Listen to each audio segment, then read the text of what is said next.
Hello guys, my name is Meric and welcome to the top 5 best mid laners in patch 7.07D. So yes, of course, in every single patch we see some OP heroes to spam, and sometimes the patch is just balanced. Kappa.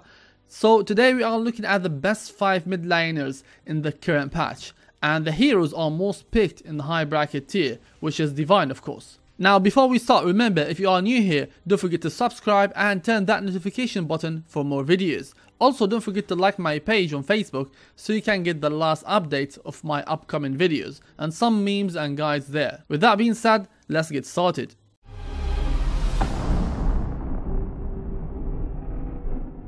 Number 5, Death Prophet. Now there's like in every single meta there's a hero that is kind of stable. One of them is Death Prophet and Puck. They are always stable. They are good heroes. They are not OP, but definitely they can win the lane so easily. Like they don't struggle in terms of laning stage. But when it comes to late game, yes, she's very powerful. Even Puck. Yeah, maybe Puck is not that powerful, but I'm talking about Death Prophet. She's very powerful in the late game. Like Bulldog said, very nice.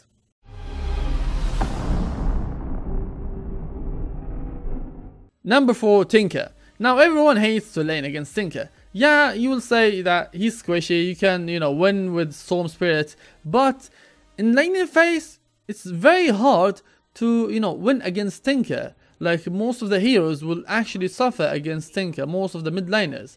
Like even Fiend, he will struggle against Tinker, and so many other heroes.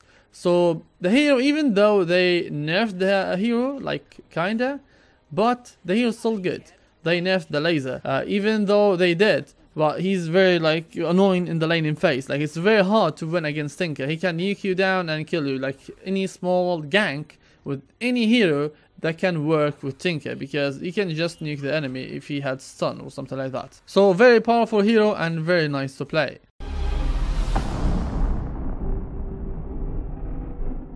Number 3, Tiny. Now Tiny, you can play him in the offlane. We saw some pro teams picking Tiny in the offlane, but he's a mid laner. He's one of the best mid laners. You can play him in safe lane, mid lane, or even offlane.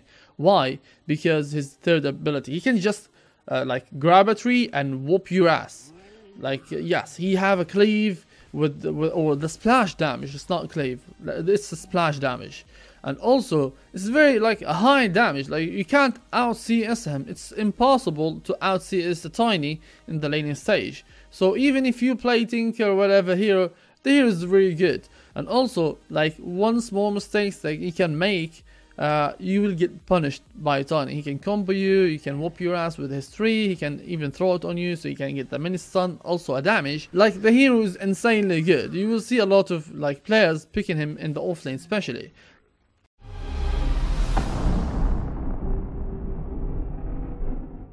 Number 2, OD. Now OD is one of the most annoying heroes that you can play against in the mid lane. Almost maybe only next he can counter him, but in the mid lane he's very powerful. Yes, maybe some heroes can be playable against him. Queen of Pain is an okay hero to play against him, but in the first 3 minutes. After that, he will crush you because of his orb. Because he's still intelligent and insanely good. He can destroy DK, any hero that have a high armor, because his Q is fucking pure damage, which is very ridiculous. The hero is insanely good. You can see him getting picked a lot. I have my friend, she's Divine 5 or something. She starts spamming OD because she understands that the hero is very good to play.